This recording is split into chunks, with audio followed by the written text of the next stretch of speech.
এই হিন্দুরা আমাদের মুসলমানদের উপর আক্রমণ করে, কোনো সন্দেহ আছে? কোনো সন্দেহ নাই।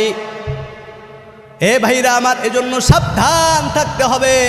এই আউলিয়া কিরামের দেশ, 92% মুসলমানের দেশ।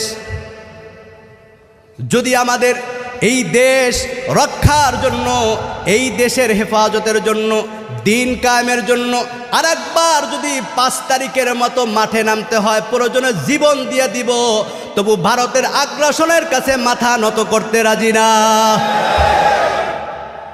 আপনারা দেখছেন কয়েকদিন আগে এই ছোট মাতৃভূমি শান্তিপ্রিয় দেশটাকে অস্থিতিশীল করার জন্য চক্রান্ত করছে। ভারতের ট্রাম্পের ছবি দিয়া মাঠে নামবে, আক্রমণ করবে, ভিডিও ফুটেজ সেখানে পাঠাবে। এইগুলা দেখা আমেরিকা থেকে বাংলাদেশ আবার আক্রমণ আসবে আর বাংলাদেশটাকে অস্থিতিশীল করবে। সাবধান। এই